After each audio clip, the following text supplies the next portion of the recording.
Did you know that up to 20% of the general population could be neurodivergent? And this is the topic of the Happier at Work podcast today, the award winning podcast for people first leaders in global organizations.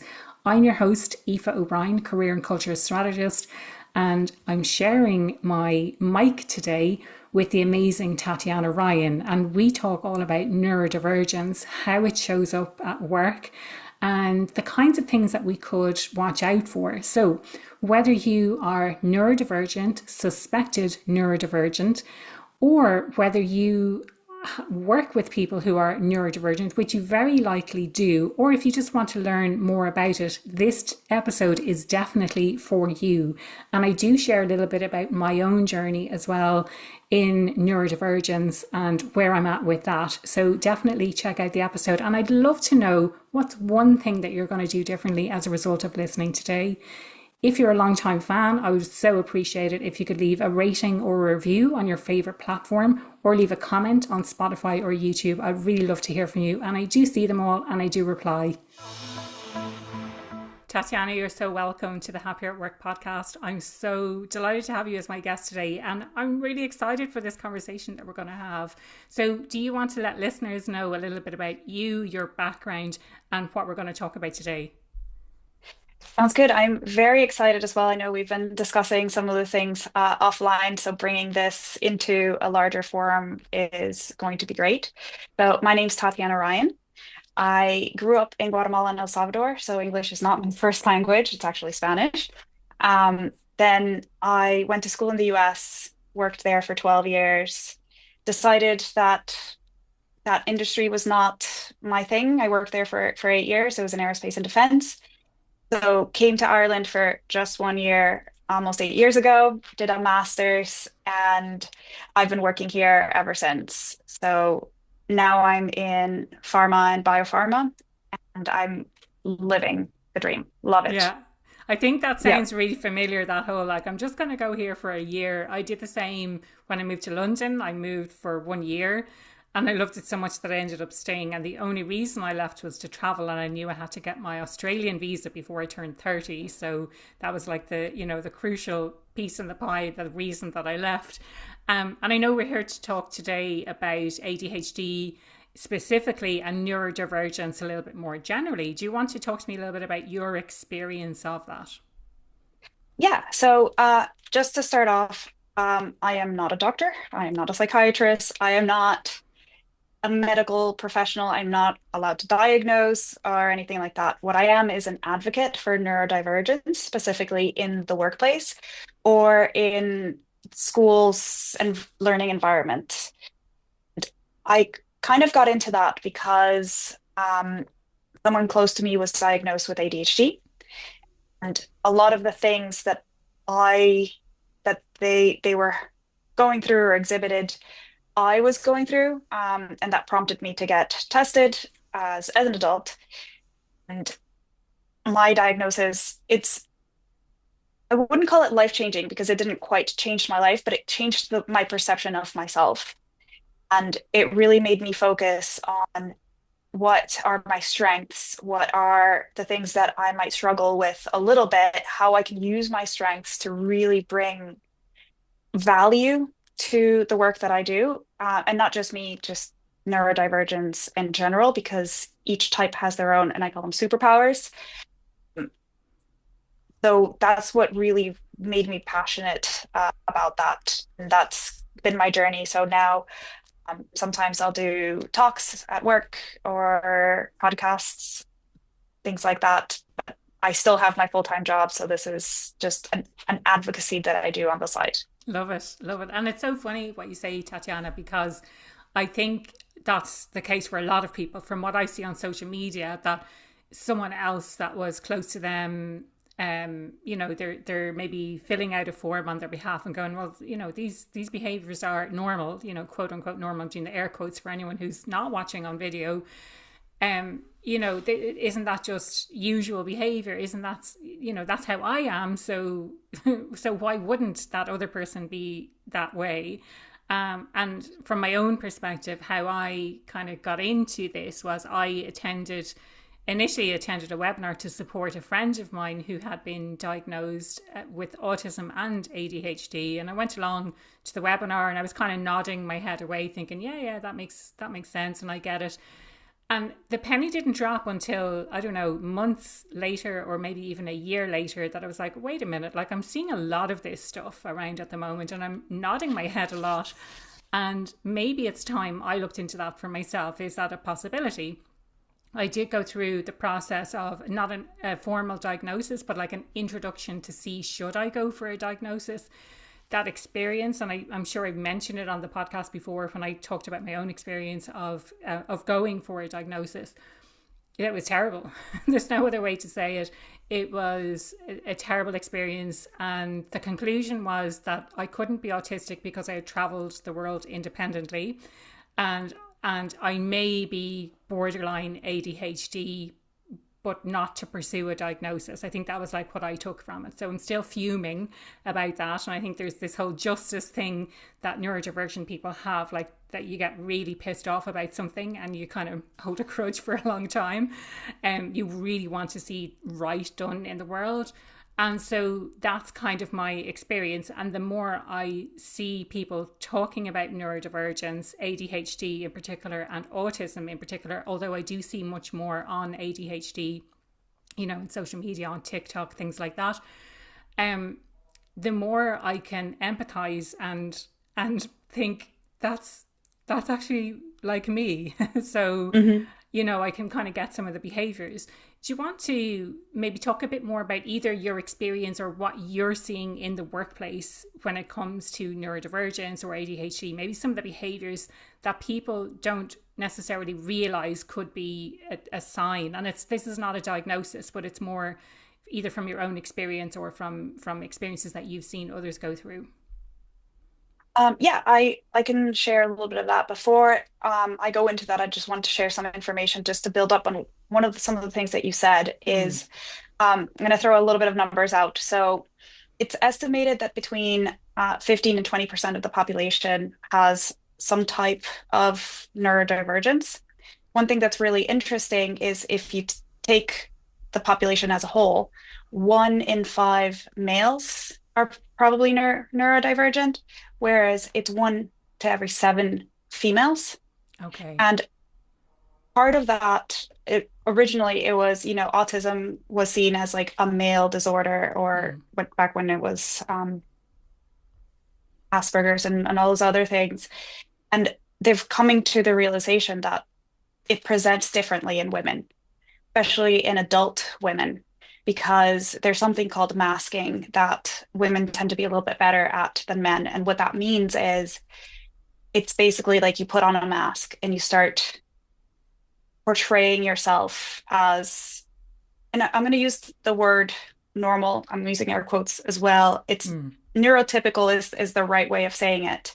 But in this case, it's, if you think of a normal distribution, like a standard curve, there's a lot of different things in there, and nobody's ever really like perfectly in the middle. They're always like a mix and match. So neurodivergent people will see all the different types of behaviors of neurotypicals and merge them into what they perceive as quote unquote normal, being that mean. Yes. So not normal as in normal versus different. It's statistically significant mean, like the average. Yeah. And then they'll act that way. Okay. And men sometimes will not hit that mean straight right. Women tend to be a little bit more accurate in their kind of bringing that together, which makes them a little bit better for masking. So it's not surprising that women have a harder time being diagnosed, especially as adults. Not only is there masking, but there's coping mechanisms that you've developed to help you navigate the world that are probably a little bit better than some of the male counterparts. And again, this is generalization from science. I think that there needs to be a lot more research done into females and women that are neurodivergent. But that's what the literature is saying at the moment. I think it's so interesting what you say, that I have so much to say about this, but there's a great book by Caroline Criado Perez, and I'm trying to think of I'm trying to remember the name of it, but I'll pop it into the show notes anyway. But basically, it's about how most of the research is done on men, and men is considered the average or the mean, and things so far as like design of public transport, seat belts that are not designed for breasts, all of these kinds of things that you don't really think about, but are actually because they were done for the average person, which was considered to be a man. And the same applies to a man if you're taller or shorter than the average. All of these, there's all these kinds of things. But anyway, that's what I'll say about this whole thing. Yeah. About there does need to be more research done on women specifically, and it's really interesting how, like, I think the perception always is, like, my perception of autism is Rain Man, and I think that's what's shown in the media. That's what we think it's about. And ADHD, my perception of that is a little boy who's really hyperactive. That's kind of what we think these things are, because that's what's shared. But actually, I think, like you say, women present in a very, very different way. Women and girls present in a very different way. And it's under research, so we don't necessarily know the way they show up. And beyond that, we're brilliant at mimicking other people's behaviors and therefore masking our true selves, and become so accustomed to that's just how we show up in the world. Yes, exactly. And then there's one thing that you said, and it applies to all neurodivergent, but I'm going to use autism as an example. There's a saying that a lot of people in the neurodivergent circle say is, if you know one person with autism, you know one person with autism. Okay. Because it's, yes, there might be similarities and things like that, but when they say it's a spectrum, it's not a linear spectrum. It's more like a three-dimensional spectrum. And it's similar with ADHD. So with ADHD, there's 3 different criteria for you to have it. And you can have 1, you can have 2, or you can have all 3. So the first one is hyperactivity. The second one is attention deficit. And then the flip side of attention deficit is hyperfocus. And the third one is impulsivity. So you could be hyper-focused and impulsive, but not really hyperactive. And like you said, your idea is of a little boy running around. That person would not be perceived to have ADHD when in fact they might. So it's always good to know how things show. It's more about how your brain works and how it processes information. Yeah. And because it processes information differently, hence neurodivergent, you get, and now coming back to your first question, you get different superpowers, different ways that you show up at work.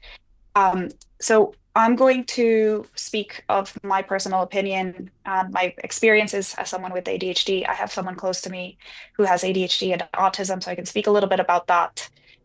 But there's other types of neurodivergence. So dyslexia is actually the most common. It's about 10% of the population can have dyslexia. And one thing that you noted, and I just noted it, like, it's not uncommon to have 1, 2, or 3 of these, because it's just the way that your brain is wired. So it's more often than not that you'll have multiple. So autism and ADHD is very common. Dyslexia and ADHD is very common. And then different aggregates, let's say, of them. They call them comorbidities, which I don't like, but that's the technical term. Yeah. So the scientific one that we're like, the scientific term, but yeah, that's too much. It's too much. So I stay away from that. It's just different conjugations of things like autism, bipolar, dyslexia, dyspraxia, Down syndrome, ADHD, Tourette's, dyscalculia, and then there's a bunch of other ones. Those are just like the bigger ones. And if you don't know a lot about dyslexia, basically what it is, it's the way that you perceive your spatial awareness is slightly different. And most people will correlate this with difficulty reading. And that's partly because it's almost like the letters move.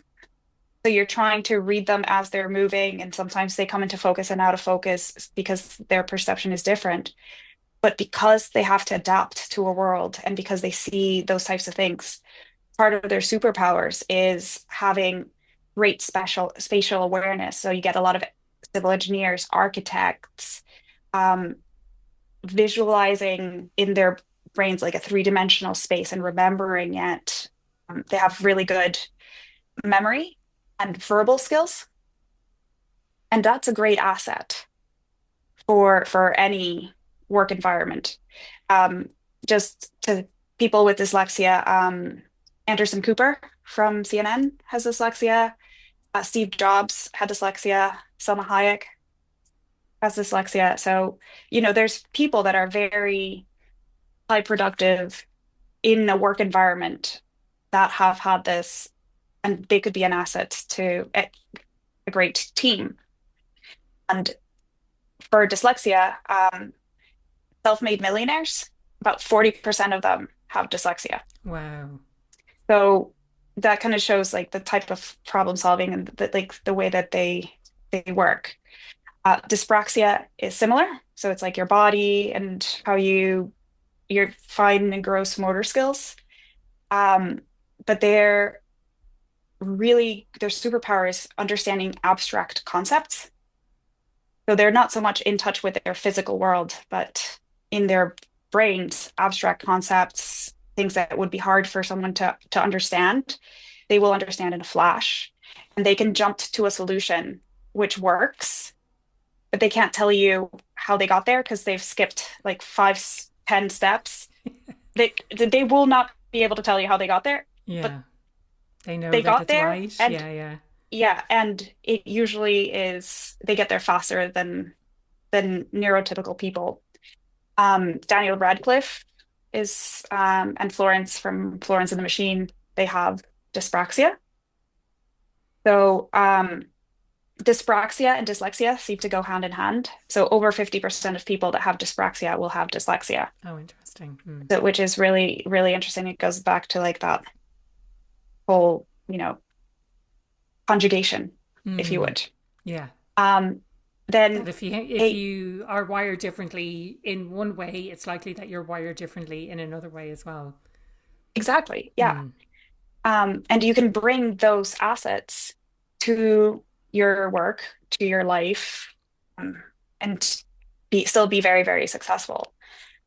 ADHD, approximately 5% of the population has ADHD. But if you look at emergency services, first responders, really agile places of work, Hmm. that figure of people with ADHD jumps up between 15 and 23%. Oh, wow. So I personally, and this is just my personal opinion, so I work right now in R&D, which is very hectic, priorities change all the time. Everything is moving very fast. So it's a little bit that kind of, we have to triage, we have to work on programs that are different levels and things like that.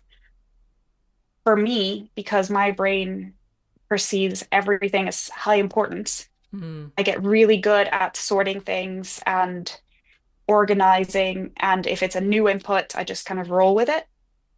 Because for me, if it's an emergency or if it's just when I'm trying to figure out what I'm doing for dinner, it takes the same amount of effort and work. Yeah, yeah. So I get sometimes they're like, oh, when there's an emergency, you're always so calm. How do you do that? And I'm like, well, because my brain is always an emergency, even if it's I'm crossing the street. Yeah. Um, and there's things that I can do to bring value that are my superpowers. Other superpowers, besides being calm and rational under pressure, Hmm. is creativity and being able to perceive things that others don't. So one of the things about ADHD is a lot of people, like if you're in a crowded, loud room, let's say, they can turn down the volume of the background noise and turn up the volume of the person speaking because their brain says, okay, this is important, this is not. let's process it differently. Mm. Usually, not everybody, people with ADHD have trouble with that prioritization. So for me, if I'm in a very crowded, loud room and you're talking to me, I'm almost lip reading because, and sometimes it'll take a second or two before my brain's caught up with the conversation. But that means then that I'm paying attention to things that are happening in the background and picking up on cues and subtleties that maybe someone else doesn't. And that gives me a completely different perspective. Um, Also, adapting to change, things like that are really Mm. good. Bill Gates, Adam Levine, Simone Biles, they have ADHD and also are very successful. Mm. And lastly, there's autism. And like you said, there's a lot of people that think, Rain Man when they think Mm. autism. More common in recent media. I don't know if you ever watched The Big Bang Theory. Oh yes, yeah, yeah. Sheldon is Mm. another kind of autism-like character. Yeah. A little bit more high functioning and things like that, but still. And autism, people think it's a development disorder or learning disorder. It's more of a social disorder. Mm. And we as humans learn by interacting with other people. So if you have trouble socializing, you have trouble picking up on certain cues and things like that. So it just seems like it's a learning thing, but it's Mm. not necessarily. It's a lot more complex than that. But people with autism are really, really good problem solvers. Mm. So there is a very, very big influx of people on the autism spectrum that go into STEM. Yeah. They have great memory and logic, and that kind of helps with that. Incredible attention to detail Mm. and the ability to solve those complex problems because they can see that detail and then zoom out and see the bigger picture. Um, and they like structure. So that makes them very dependable. Mm. Um, so some people with autism, so it's unconfirmed, but a lot of people say, credit Albert Einstein with being on the spectrum. Okay. There's Greta Thunberg, potentially Elon Musk, just from the Okay. way Yeah, that he I've heard reacts. I've heard that. Yes. Yeah, yeah. Yeah, and I don't know if you ever watched Bones, like Temperance Brennan is based Not on. really, no. I've seen it, I've heard of it, and I've maybe have even watched an episode or two, but I've not never been a regular kind of watcher. So there's that character is based on a real life scientist. She's not a forensic scientist. She's more into like horses and biology, but um, in theory, that character is based on a real person that's autistic. Okay. Yeah, yeah. And if you think about it, if you do a survey on people studying STEM, about 35, if not more, percent of people in STEM will have autism, Mm. which Is is it way because higher. Yeah. sorry, go on, yeah, sorry. No, I was just going to say it's way higher than the 2% in the general Okay. population. Yeah, okay, yeah, yeah, yeah. Way high, like almost 20 times higher, basically. Yeah. Yeah. Um, but that makes sense because you're talking about it's about memory and it's about logic and being methodical, which lends itself to STEM really nicely. And it's so funny, Tatiana, what you're saying. Like for me, coming back to ADHD, first of all, this hyperactivity, I think previously it was thought that the hyperactivity is external, and it's again this idea of the boy running around and he's being really hyper.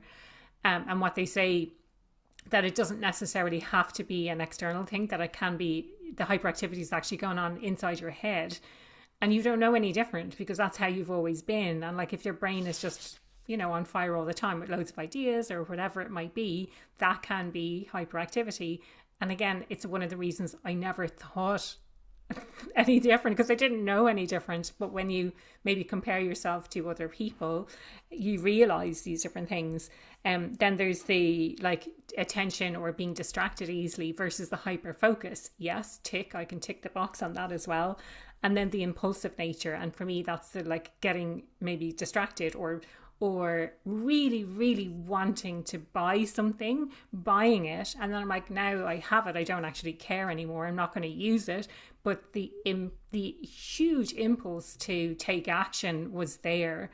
And then this idea of what you're talking about of like everything is high priority. And I think that's a huge struggle. And I never realized, if someone brings something to me and says, oh, you need to do this, I'm like, okay, drop everything, get it done. Or if someone says to me ASAP, to me, I interpret that as like, yeah, drop everything, get this done straight away. Whereas what they might mean is ASAP means when you're finished what you're doing now, then you can go and look at that. And actually, I don't need it until the end of next week. So like, whereas I would interpret that completely differently because it's like, this has to be done now. Maybe we'll come back to the idea of priorities in a second, but then this idea of like being very logical, having a really high attention to detail and a problem solver. I'm like, tick, tick, tick. Like that all makes sense to me because that's just always how I've been. And I just never knew any different because that's just kind of how I am. But I suppose for listeners, like recognizing themselves maybe in some of those traits, like it's just, you just don't know any different because like I say, that's just how it's always been.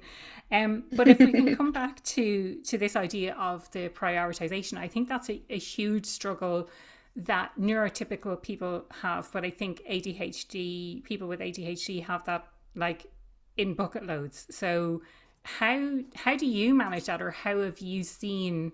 And this is something that I struggle with all the time as well. Like I have my massive to-do list. I've started adding things like high priority, or adding like, this is around how much time I estimate this will take. Like I've started using tools like that. And I had a conversation with a coach a few weeks ago, and basically this is what I was looking for. I was looking for permission to she's like, what if you just took the deadline off all of those things that you haven't got done yet? Just take the deadline off them, and then they'll go to the bottom of your list because it's clearly not a priority if you haven't done them yet and they're sitting in your to-do list for like months. And I did that and I was like, oh, that feels so good. And now things are starting to pile up again. That I'm like, I haven't got to that yet. So any thoughts on priorities, managing those kinds of things? So, like you said, prioritization is a struggle for anybody. Um, and just because you're not on any of these spectrums of neurodivergence doesn't mean that you don't have traits from that. Like everybody has something. Our brains all work slightly different.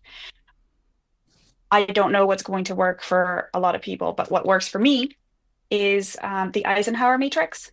Mm.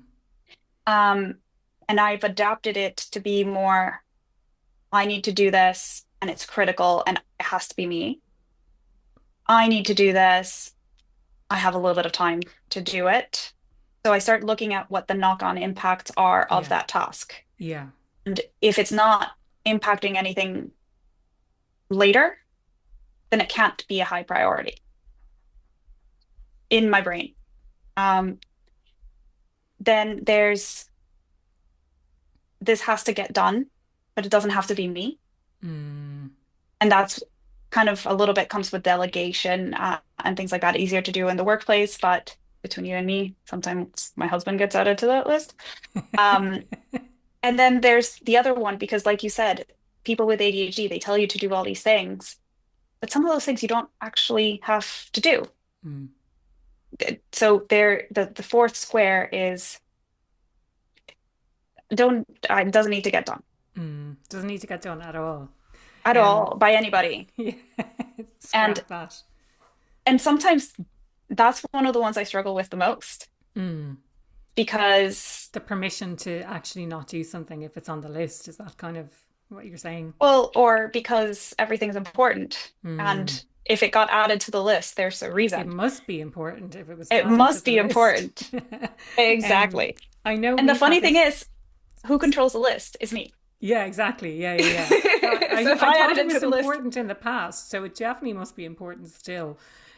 Yeah. So like permission to be like, oh, well, and that's probably again, rather than deleting all of those things that I had on my list, I just took the deadline off, and so they went to the bottom with no deadline, and I have occasionally looked through it, but yeah, not the end of the world. But I do put an awful amount of pressure on me, on myself to get stuff done, and everything has to be done immediately. Everything has to be done now. Um, and I'm thinking about some of those things that are on that bottom with no deadline, and do they actually need to get done at all? They're more of a nice to have. I have admittedly tried to use the Eisenhower matrix, didn't work so well for me, but I think people are different. Like the system that I'm setting up now, and I would love to learn how to use ChatGPT to create my own thing, and I think I might try and create something for myself. That is very unique to exactly what it is, because I have a very clear idea of what it is I need, but I haven't got there yet with what's available on the market, let's say. So I use Asana at the moment. I tried using ClickUp, and I think with all of these things, you have to just give them time. And I'm slightly impatient when it comes to things like that, and maybe slightly impulsive of wanting to change as well. Um, I know another thing that we talked about was this idea of now and not now, and this concept that like everything needs to happen now. And I can absolutely so relate to that as well. There's two times that exist, and it's now and not now, and most things have to happen exactly now. yeah, and they don't, because you have to look at the prioritization. But I 100% agree. My mom is undiagnosed, but pretty sure she has ADHD. And when we plan trips together, when we make a decision, we need to that day book all the flights, book all the tickets, book all the hotels, everything now, now, now, now, now. In 24 hours span, it's all planned because it Yeah. has to be now. But it doesn't. I'm sorry, It Tatiana. really What you're doesn't. saying makes total sense to me. I'm like, if I decide I'm going somewhere, I'm booking everything all at the same time. Just between you and me, most people are not like that. Okay, that's good to know. That's good to know. And something that I tell the person that has autism that's really close to me, just because something is easy for you Hmm. and you find it's so normal to use the median definition, not Yeah. the regular odd definition, because it's just comes so naturally and so easily and it's so obvious to you, does not mean that for most people that's really hard. That wouldn't even cross their minds. You try to Hmm. explain it to them, they're not going to get it. And Yeah. that area is where your superpower lives. Hmm. And if you're contributing to a team or if you're, in your home life or wherever you're applying this, that's your area to shine. Hmm.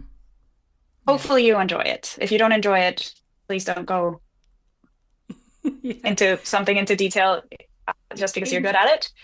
But Interestingly, the thing that's popping up for me is, have you ever done an escape room? yes, Yeah, I love escape rooms. So it helps that I really enjoy it as well. But I'm actually good at seeing the connections between stuff and being like, oh hey, didn't we see something that could be potentially connect with that, and yeah, so solving the clues and and getting out. But I love doing that kind of stuff, which it lends itself to my entire career. Being really methodical with data, analyzing stuff, turning it into a story to impact on sales and marketing decisions. Essentially, that's what I've done my entire career. And then I set up my business to solve a huge problem that most people are unhappy at work. And so, yeah, slowly, surely, methodically getting through organizations one by one to solve that problem. and I bet that it was so obvious to you that there was a big problem and people weren't happy at work. And I don't know how other people react when you kind of ask them, are they happy at work? Because most people would just be like, it's work. It wouldn't even cross their minds that That they maybe I could should be be happy. happy. Yeah. Yeah. That's a big aha moment for me now that you're reflecting that back, because I hadn't really thought about that. It was very obvious to me, and I left two organizations. I left three. The first one was because I wanted to travel to Australia, and that's the only reason that I left. I really, really liked it. And then the other two were because I was like, something's not working here, and I think it needs to be fixed. And then the last one was like, well, I could be the person to try and fix that. And I never really thought about that. Other people didn't know that. Anyone I speak to says such an amazing concept. And then a lot of people are not happy at work, or they don't know how to figure out how to be happy at work. Some people, like the minority by absolute spades, they say that they're really happy in their job. They really, really enjoy it. And then some people love it. And then something shifts or changes, or the honeymoon period ends, and then they don't like it anymore. So yeah, like that's, and again, it's all, for me, creating frameworks is maybe another one of my superpowers, because I can see the connections between things, and I can organize things in a very structured way to say, this is how you need to look at it, or this is how you need to address it. So if anyone wants to know more about the Happier at Work framework, then I will pop a link in the show notes to go and check out the episode where I talk about a little bit more about that. I think from the biggest reason I wanted to talk to you today, Tatiana, was because what I can see is a lot of people with neurodivergence, they end up leaving the workplace because they don't feel like they belong, they don't fit in. They, for one reason or another, they end up leaving. Whereas from where I'm looking, you have made a huge success in spite of, or maybe because of, your neurodivergence. You're using your superpowers, you're bringing all of that to work. And to me, it's so inspiring to see someone doing that. Any thoughts on that yourself, or any thoughts on helping or supporting other people with neurodivergence who want to stay in employment, who want to stay that, rather than feeling like I don't belong here, I don't fit in, and I need to leave? Yeah, I that's one of the reasons I'm so passionate about being an advocate, because I have seen sometimes people struggle. So I am very open at work. It's almost like a joke. It was at the Christmas party bingo card. Tatiana says that she has ADHD. Um, and that's because if you think back maybe like 50, 100 years ago, people who were left-handed were viewed as weird, Mm. odd, different, sometimes even evil, Mm. depending on, who you ask. The word in Spanish for left and right is evil and correct. It's certain words. So like even if it's in the language, Mm. but nowadays you might not even notice that the person sitting next to you is left-handed.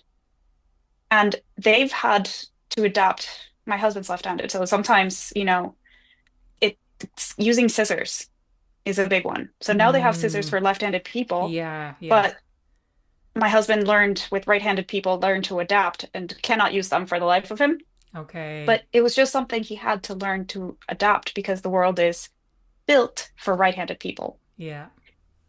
But they just take it in stride. Mm. It's fine. You're at work.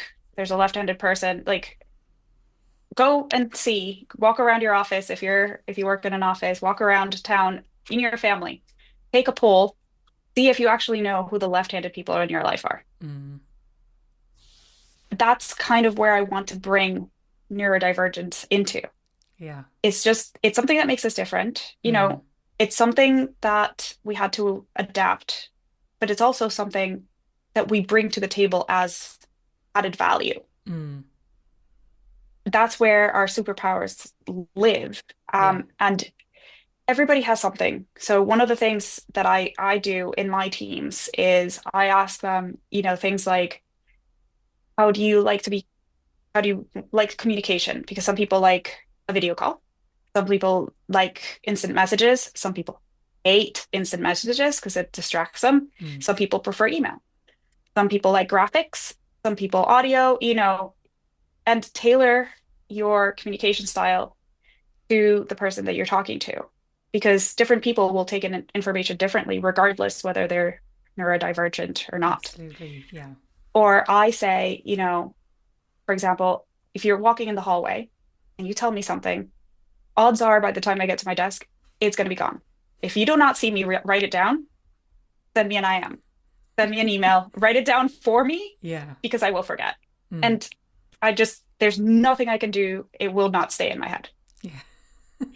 But then that opens up the conversation to other people. Like there's people that come up to me and they go, oh, I have insert neurodivergent diagnosis here. I was scared to tell people because, I was going to be looked at differently. I was going to be treated differently. And some of them now are more open about it. Some of them have decided to keep it between us, and that's fine. But then we've started creating our own support system. And you start realizing that there's more neurodivergent people at work than you would have realized. Yeah. And you can use them as support, or you can use, so I have a friend, one of my really good friends, started working with me now in my office, which I'm very excited about. She's neurotypical, and sometimes I will run things by her kind of as a sounding board. And we get that support, and she does the same to me because I see things differently. And you can use that to create better teams, to create better structure, but also to feel included and heard so that you can bring your true self to work.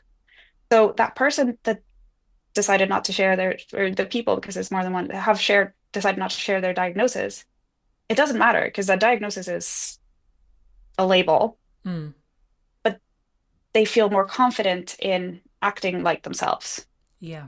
So the diagnosis part doesn't really matter. Like it's more just how people perceive you and how you feel people are perceiving you. Because that's another thing is sometimes neurodivergents feel like you're being judged or you're not. Yeah. That there's maybe stigma still associated with it. Yeah. But they might not even notice. They might not even care. Like it might just be in your head. And opening up those conversations really does help bring that along. So that's something that's worked for me, and that I'm trying to like pay it forward by creating that.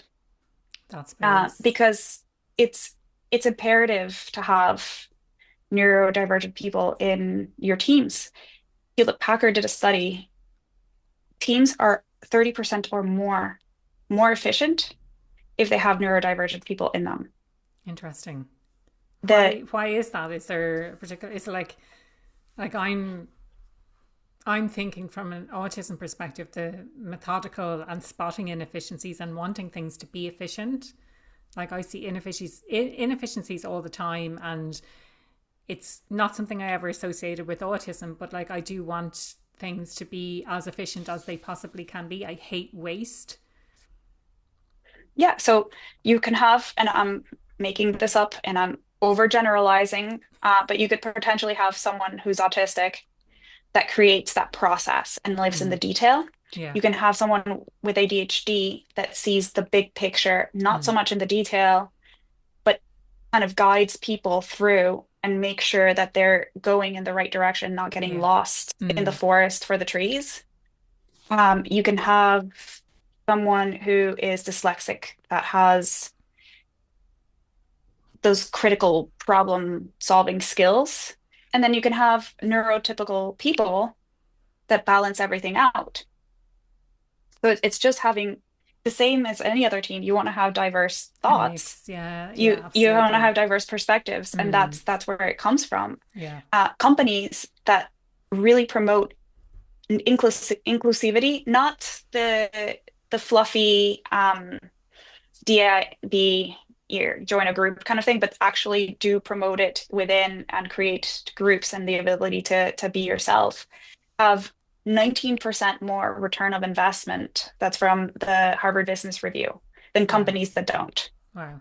So it pays off company-wise to invest in programs that really work, not the programs that you just post on, on April 2nd publicly, but actually the reality internally and what's happening in the organization is very different than the perception outside, which I think is really frustrating, especially if you join an organization with the expectation that it's going to be a certain way, and then you see the reality that actually it's not like that at all.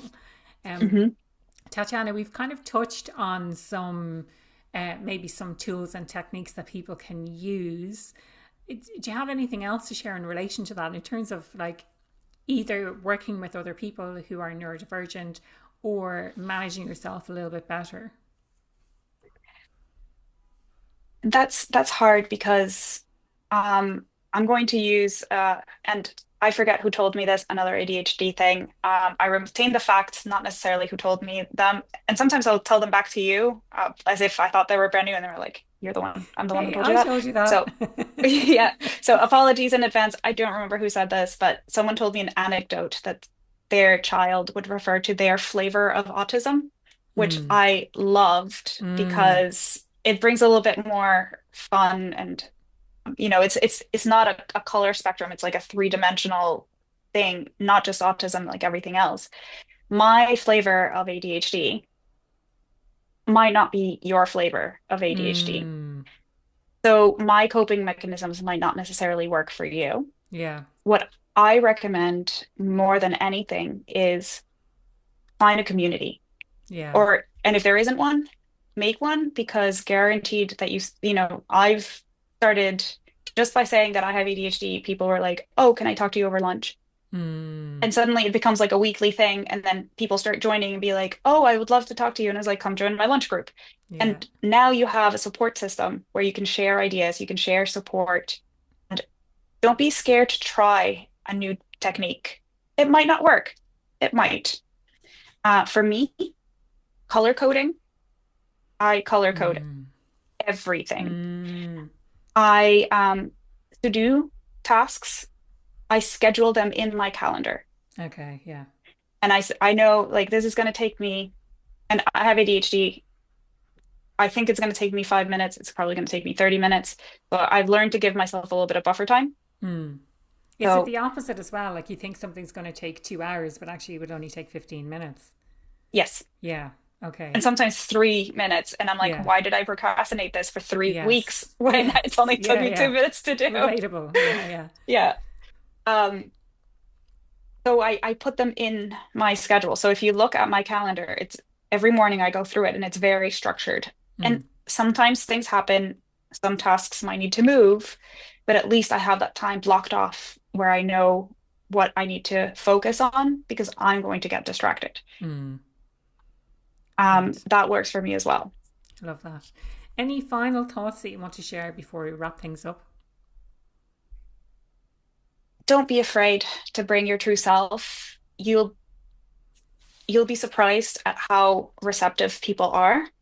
And so one thing that I didn't touch upon, you kind of touched upon it a little bit. People that are neurodivergent, they're scared of rejection because they Mm. know that they're different. Yeah.